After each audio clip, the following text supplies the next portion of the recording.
Hello, friends. Welcome back to the Coop Chicks in Charge podcast. I'm Malena Putnam, the CEO of Chicks in Charge and Yay Dude, a media and marketing company. And the Coop is located in Edmond, Oklahoma. That's where I am right now, if you are watching us on our YouTube channel.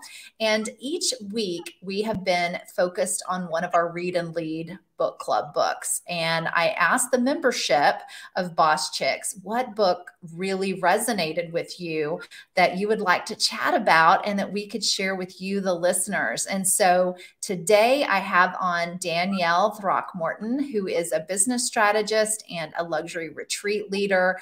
And so this book is completely in alignment with everything that you do in your company too, Danielle. So thank you so much for joining the Coop today.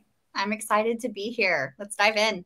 Okay, so The Power of One More is written by Ed Mylett. So big, powerful alpha male speaker. And I know that you listened to it on audiobook. I read it and I did share a few of the videos. And I will say that I really appreciate what he says about the one more, because it harkens back for me to the Atomic Habits where James Clear talks about the just like 1% more. So that's what always pops in my head. So let's dive in here on what does this book really mean to you and how it can help us in achieving our goals.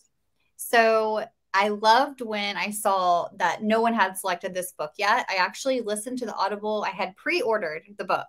And so when it came out live, I was like, yes, it's time. And I remember it was warmer weather and I was walking the trails when the book came out. And so I was listening to the Audible and just kind of like taking the highlight clip notes through the app.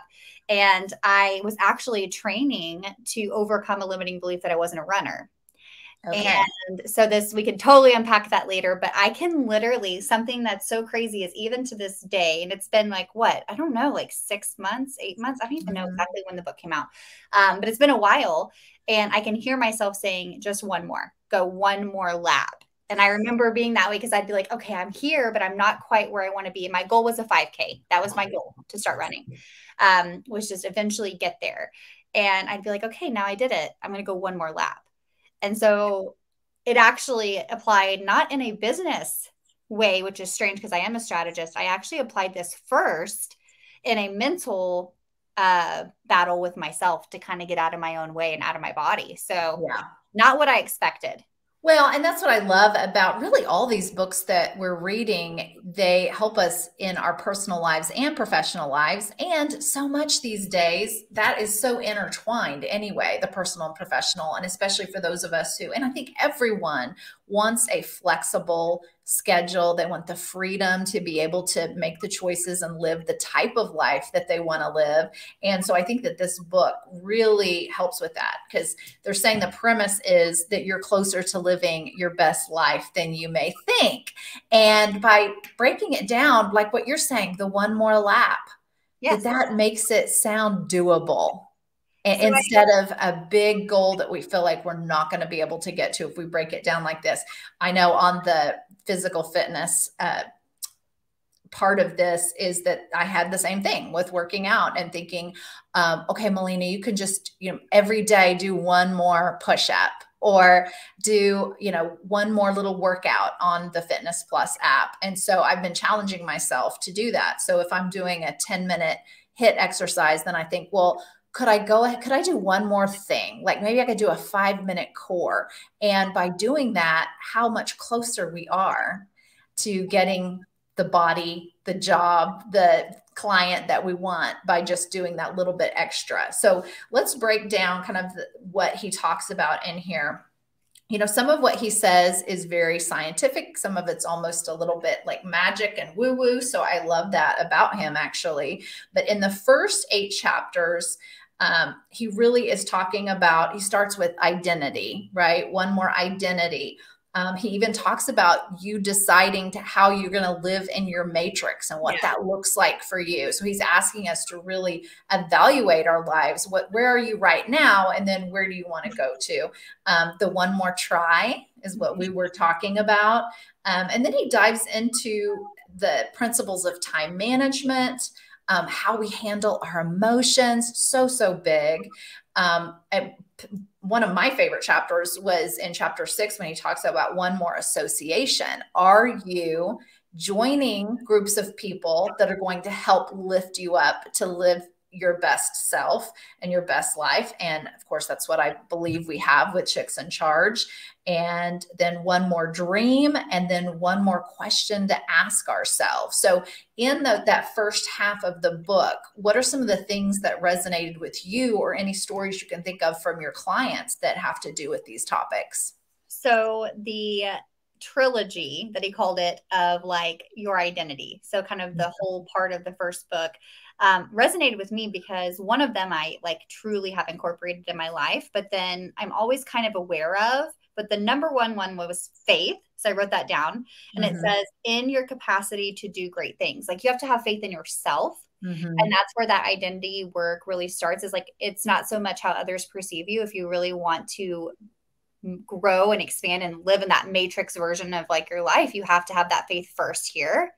And then he talked about intention, and I was like, okay, like that is my word. Like, I've literally branded businesses around this word, my space, my intentional space, my intentional time. Like, yeah, it's something that started in 2018 and is what allowed me to like become who I am now as a mom, but also as a business owner. And so intention is something I weave into when I work with my clients. Are they living out their version of success? Are they being intentional with seeking out that clarity that they need, right? To really make sure that they're living their version. He talks a lot about that, is like, are we kind of in our own identity and like creating that portion, or are we always kind of like looking at other people? And I think that's the third part, was association, is like who we are surrounding ourselves with. And so he called it like the trilogy of identity.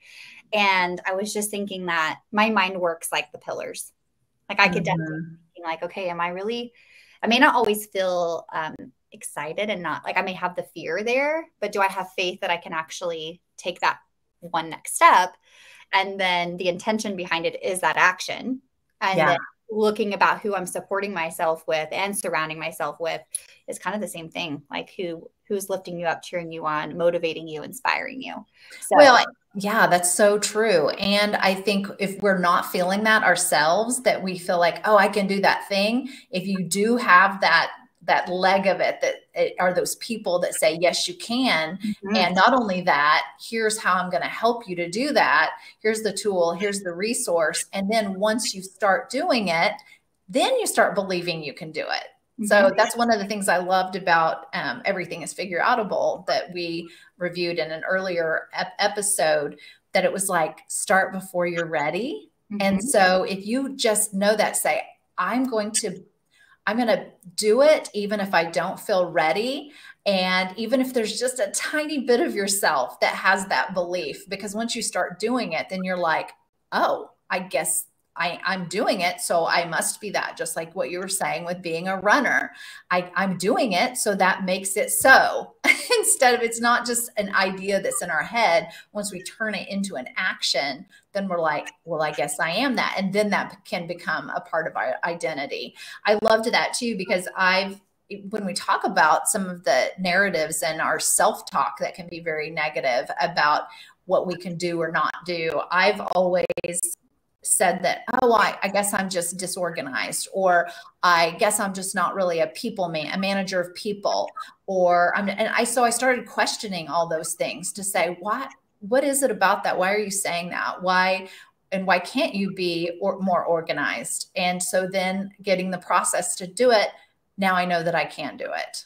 And setting up that time management is a big part of it too. And I know that, and I want to really pause on that part, because time management is something that you speak a lot on. And so what are some of the tips that you have on time management as it applies to that one more philosophy for our listeners? Okay. So this is a part that the book and I kind of like bumped heads a little. Okay.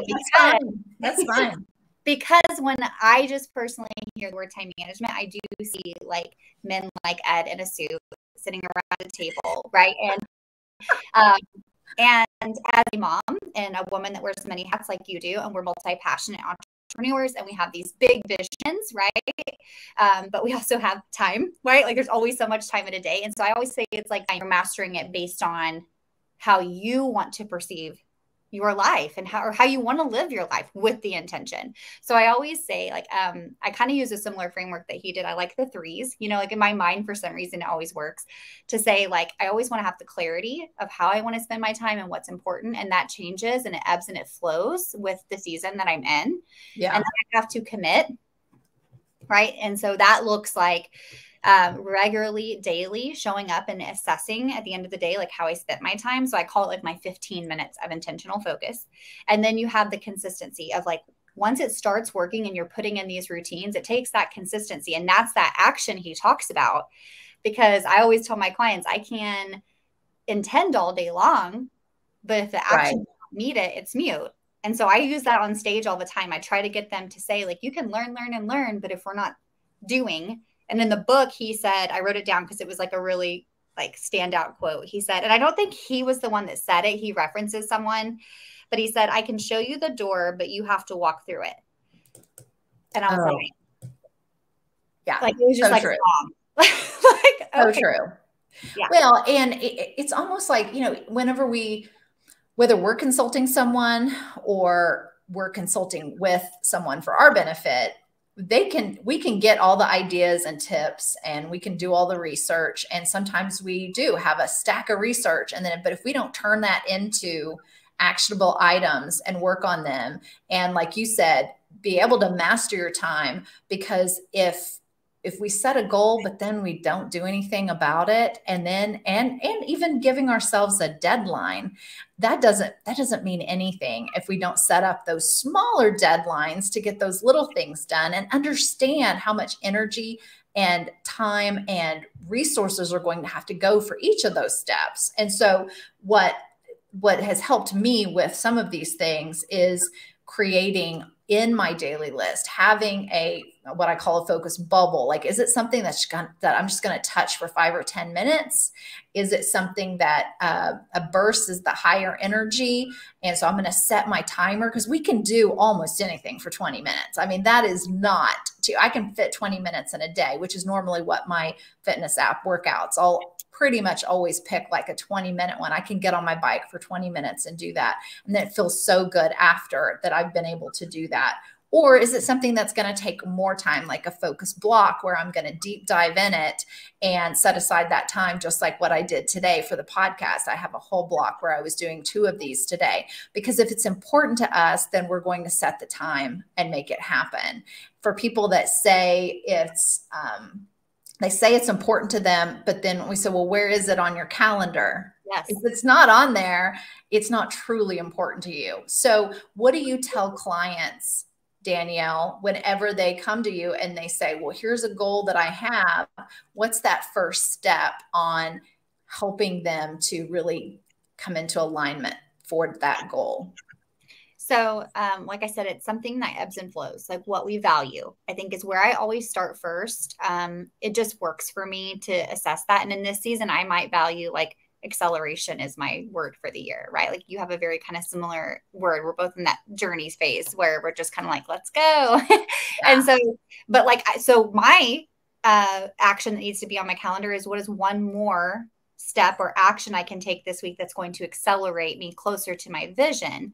And for me, it's that clarity, which is one of the C's I gave you, of like, I know that I want to do more in-person events.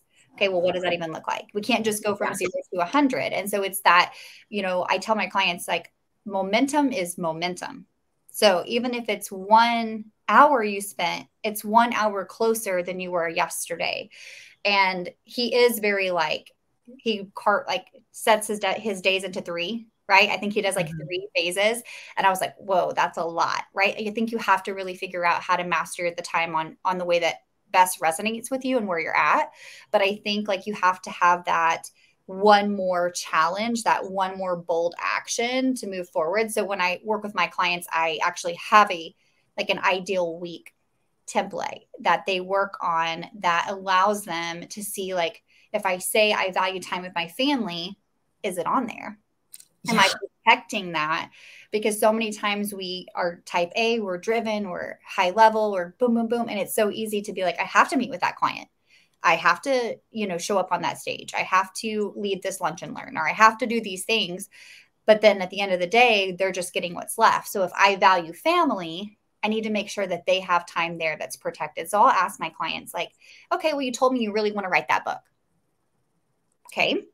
Is there any intentional time that we've carved out for that? And I'm not saying against your energy. It's a guide. It's not a rule book. But if you're not giving yourself any kind of framework, you're just letting time escape you. It's just, I think you have to have some sort of roadmap so you know where you're headed. Yeah, no, that's true. First, identifying what are those priorities, what's really important to you, and then taking a look at how long it's going to take to get there and breaking it down into those small steps is so important. And I love that. So I want to repeat that for our listeners: the clarity, commitment, and consistency. Really, really good on the time mastery, not management. I'll agree with you, Danielle. That's something in the book that was a turnoff to me, was that I felt like it was very alpha male oriented, and saying that, well, I can have, I can make twice as much of my day as you can by doing all these things. But we all have very different lives. It's going to look very different for a mom of young ones who has a side hustle and what she's going to be able to do. And I don't like that if there's ever a feeling of shame when it comes to our goals or time management, because it does take a lot of time to raise kids, if you have an organization that you're working with, that also takes a lot of your time. If you're in the you have an aging parent that you're taking care of, all those things are going to come into play. So that's why I like what you're saying too. We look at it and go, well, then what time is left that I want to make sure that I'm getting this on the list, instead of all the other things that can really derail our time. And I'll tell you what, it's been so good for me to turn on a time limit on my social media that we can do in the phones. And I had done it a few years ago, and then probably the pandemic hit, and I was like, well, I'll just spend as much time as I want on it. But I'm back to that. And so last night it gave me that 5-minute warning, and I'm sitting on the couch and I'll go, you know what? That's great, because then I picked up Cues, the book that we're reading now. And so that we can have things like that can help us master our time when we feel like it's so easy to get distracted by the Netflix binging and all the online articles and things like that. How do you keep yourself on track? Well, I was going to say, I think this will flow kind of great into that question of how I keep on track. But also, I think like with the book, the alpha type way of approaching time management too, is it's like very easy to find yourself feeling shame or feeling inadequate because you don't have everyone says you have the same amount of time as Beyonce or whatever, but or hours in a day as Beyonce or whatever, but everyone's lives are different. Everyone's kids are in different stages. They're dealing with different mental issues. They're dealing with different, just life, right? That health issues, things that come up.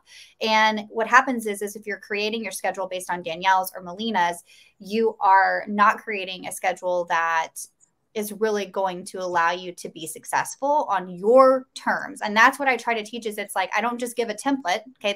It's customizable to you and it meets you where you're at. And I think that's what I couldn't find.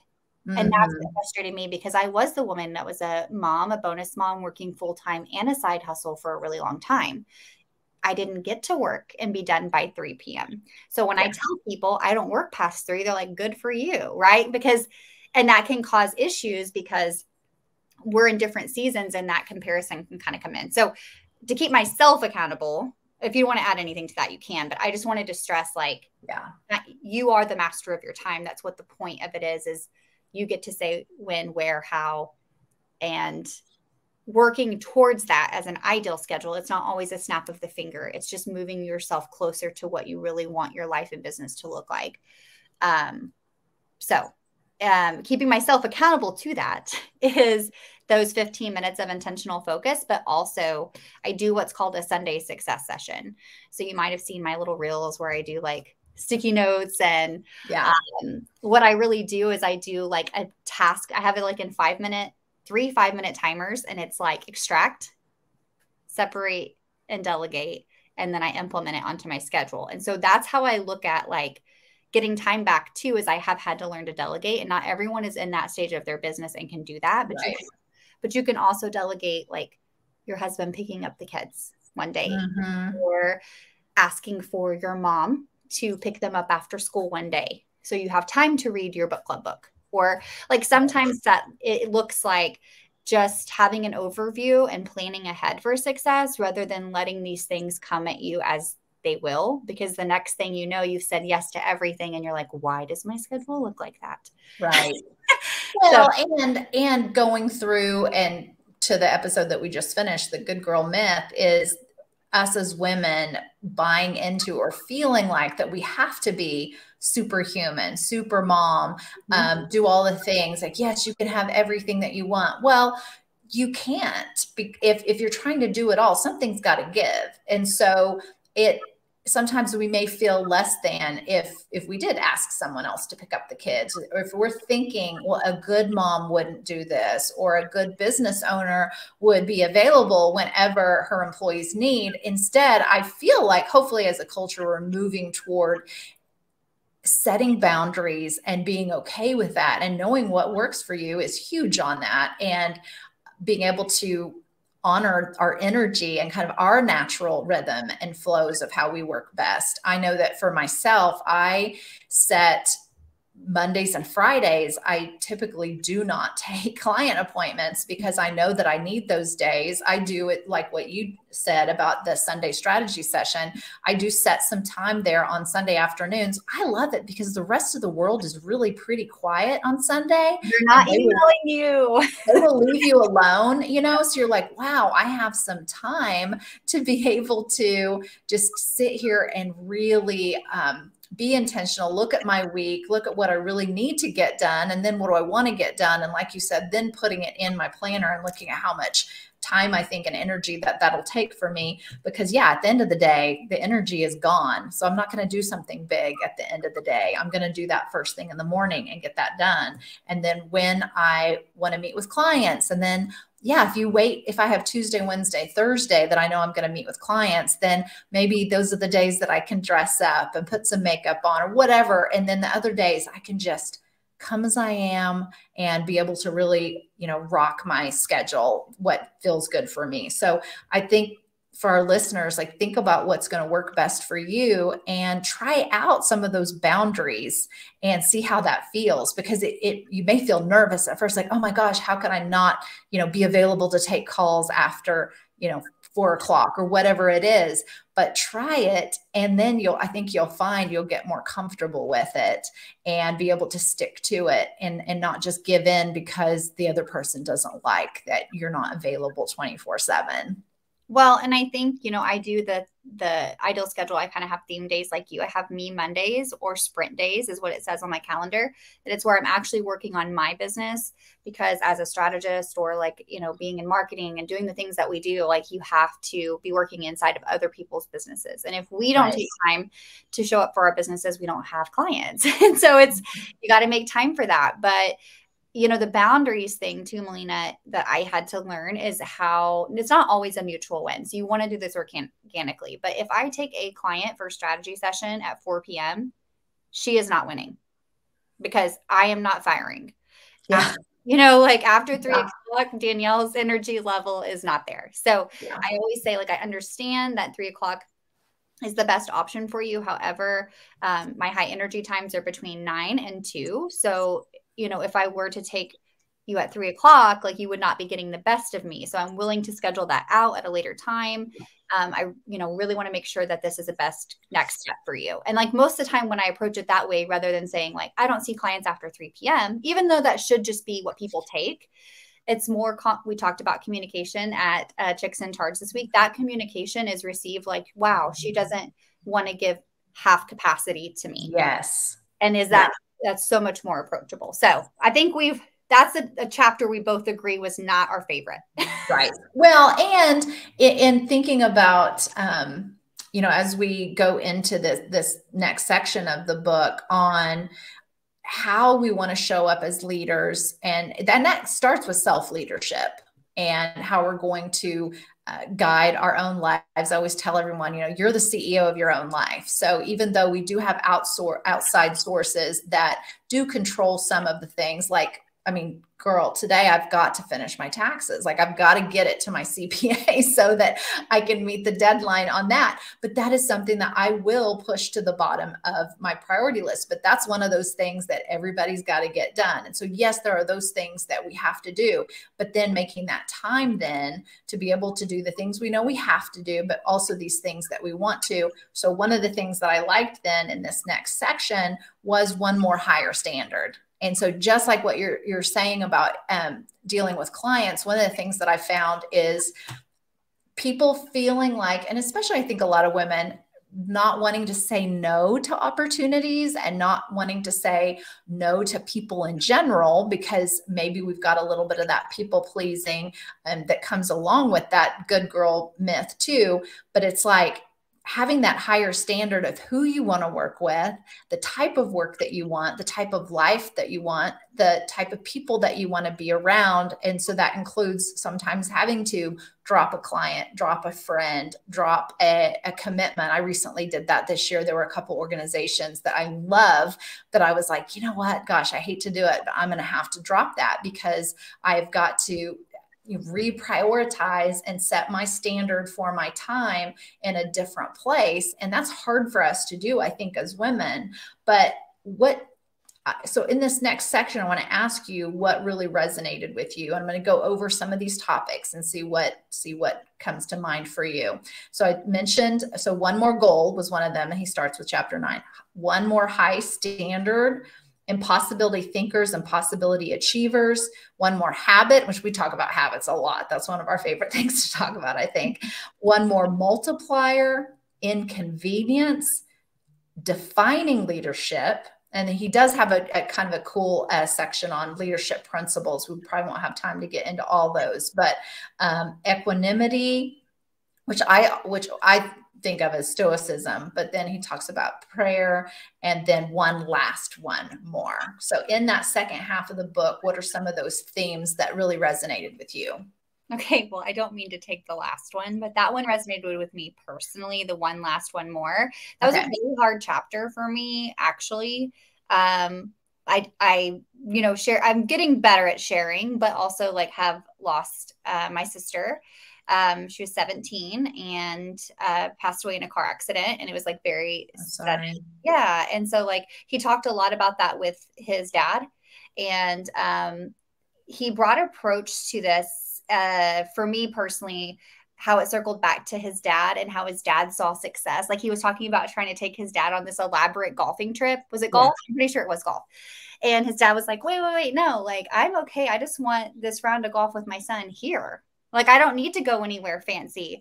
And I kind of tied back because I am so passionate about creating a life that I really desire. Like I always say, like, it's closer than you think. And so it goes right back to like the values and like just being really intentional, because it's like, you really don't know, you know, like, and I know this is kind of heavy when we're going from like all this hype stuff, but like that one really got me in my feels of just being like, don't get so lost in getting that one more achievement so that you can then have this, because a lot of times like you can find success, happiness, and your everyday life, like in what we're in now. And we're not, you know, like he says, I wouldn't give, I think, for one more round of golf with my dad.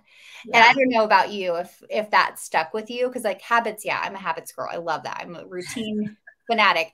But like sometimes it's like that emotion where you're like, wait, one more. Like, yeah. And no, I'm grateful for that. That definitely resonated with me. I will say that, especially if you have suffered loss at any age, and some of us experienced it really young in life. And I had a lot of people around me die whenever I was young. And so I did have that feeling of the finality of, and thinking this could be the only time that I get to do this. Whereas other people like, oh no, I mean, you're young. And I'm thinking, well, I knew that my 6th grade classmate, they don't have this time now. Or my young uncle who died suddenly, he was 21, so he doesn't get this chance. So whenever you feel like that, then you do first, I think it helps you to take those chances right now. So yes, and the one last one more with the people we love, but also that what if this is the time to go? So that is why people who see me and follow me are like, oh, well, Malena seems to travel a lot and all this. It's because I grew up with that thinking of, it's better to do it now if you've got the opportunity to do it now. And yes, we're going to be smart about it and save and, all those things, but I don't put off. And this is one of the reasons why I'm excited that we'll talk about 4,000 weeks in a future episode too, is that we only have a certain amount of time on earth. And then we break it down and say, we only have a certain amount of time with these people in our lives and the times that maybe you already spend with them. So for example, if your parents are in their 60s and they live across country and you usually see them every Thanksgiving, then you say, okay, well, how many Thanksgivings do I possibly have left with them? Right. And then when you go, oh, it's a small number. It could be 8. It could be, whereas I'm saying this might be the last one, but if we look at most people living into their 70s, you could kind of do that math and go, oh yeah. And then what I like to do with my children, because now my last is a senior in high school. My baby just turned 18 yesterday. And so I've always thought that with the kids of being, because my others are 23, almost 23 and 25, is to say, how many spring breaks do you have with them? How many Christmas breaks do you have with them? Because they're going to, be flown and grown a lot sooner than we think. It's hard to imagine that when you're in the thick of it and you're driving around to their activities and all that. But then guess what? And this is what I knew with especially when my third one was almost of driving age. I was like, I couldn't wait to take him everywhere because I knew here in 6 months, or then it's 5, 4, 3, 2, 1. Oop, now they're out of the house. He can go drive himself. I spend a lot less time with him, a lot less one-on-one time. So you have to make that intentional. So I do love that. Probably in that second half, the most is that one last one more, because that makes us really be intentional about taking the time and the priority with those people that we love the most, is making use of that. So I appreciate that you brought that up. Yeah. And that's kind of how I approached. That's why I became an entrepreneur, was that loss and realizing like, I'm tired of seeing Leah 2 hours a day. That's it. I want to be the one that takes her to school and picks her up. And my daughter's one of my bonus daughters is getting her permit. We have 13, and 15. So I'm already like, we're on spring break after school today. And I've designed my schedule this coming week to be an intentional parent. And it takes time. It wasn't always that way. And so it's just like, you do have, like he says, you're closer to changing your life than you think. And that is a way you can be intentional, is like making sure that time is protected as much as possible in the season that you're in, to be present for the holidays or with your kids at Christmas break So Malena, we share that. And you said flown and grown. And I was like, okay, bringing it back to the chicks theme, because I thought that was super cute. I haven't even watched it in that way. Yeah. Next week is our spring break. And with my senior, I thought, what could we do? We're not going on a big trip, but I thought, okay, well, we'll go to Tulsa one day. And so I asked him, what would you enjoy doing? And I invited, his girlfriend to come along, because I know that they want to spend time together, because he also works a lot of hours in a week. And so I'm honoring what would be enjoyable to him, but then we get to go have a day together, and I'm going to completely cherish it, because this is my last spring break with him before he graduates high school. And so I think that's really important. I think that we've shared that with our listeners to really encourage you to think about who you want to spend time with, and what thing could you schedule, whether that's girlfriend time because you haven't made that a priority, or time with an aging parent or your child. And if you have multiple kids, scheduling that one-on-one time, is really important too. And that can be hard, because then you're like, well, you got to do something with the other kids while you're so it takes a lot of work, but I love what you're saying about making it a priority and scheduling the time for it, putting it in the planner so that we can make it happen. The other thing here about this second half is really defining leadership. And so I was curious, how do you define leadership? Okay. So that's a hard one, because it could be so broad, but, in the season that I'm in leadership, and I have like a community of women. I do retreats, like all of those things. I'm also a leader for my clients and for my kids. Is I'm going to be transparent. Like, I think that, like, as we're talking about things like time, is there's moments where I see like women in our chat from the retreats that are like, I'm struggling today, right? And being vulnerable and showing that some days are the days that you lay in the bathtub, or you don't work out, or your energy is off, and showing like the realism of that, but also showing as a leader what tools that you can access, what things that you do to kind of bring yourself back into that space. And so I don't know if that's the question you're looking for, but in the season I am in, leadership has been that consistency, whether it's good, bad, or ugly. And a leader, I think that because there's so much like comparing ourselves, they can just see someone out there killing it on social media. And the reality is I have really, really, really good days. Most days are really great. But then I have those days where I get on with Malena and I'm like, I had something happen before our Zoom, so heads up. And I was real and honest about it rather than just pretending. And I think that leadership for me just in the season is being authentic and honest about, I'm working hard and I'm doing it, but I have days that are hard. So is that helpful to you? Yeah, it is. Because I've been thinking about that more and I have, who was it? I was listening to, is it Chris Howe? Is that his name? The leadership guy. He, yeah. So he was talking about, he used to believe leadership was being the top man on the totem pole and being the boss man, the athlete. Yeah. Whereas now he's gone to so many of these retreats and just learned a lot about himself and really believing that leadership is about how you're serving others and helping others. And I love that again, that, you know, we have a white man who has probably benefiting from the patriarchy and all that, having that realization that you don't have to be, it's not about being serving the ego, but about living our best life through our passion and purposes to help other people, while still feeling that purpose and passion within ourselves that refuels us. Because I know that, yeah, I would not want to do what I'm doing if I didn't feel passionate about it and feel like it fills me up and refills my cup. So there's the two aspects of it. Yes, serving others, but not to where it's draining you, but to actually where it's giving you energy too is really important. So I love that. Danielle, thank you so much for talking about this book with us today. We will share in our show notes how people can connect with you if they want to work with you, to look at your amazing luxury retreats that you host for women. So we'll be sure and share that in there. And we encourage all of our listeners to subscribe and share if this resonated with you. This book had, it had 20 chapters. And so there was something to take away. So hopefully Danielle and I were able to share some of those things that resonated the most with us and really encourage you to, live your best life in the way that feels authentic and good for you. Do you have any final thoughts for our audience, Danielle?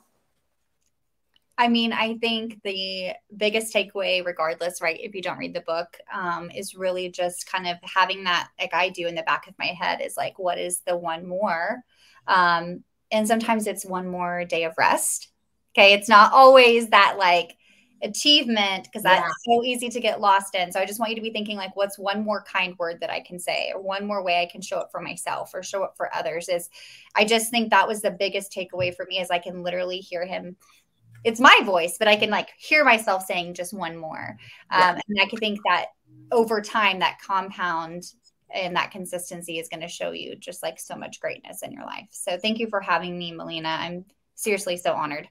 Thank you, Danielle. All right. We will see you all again next week to talk about another book. And until then, be good to yourself. Yes to self-care, and yes to living your best life. We'll see you again soon.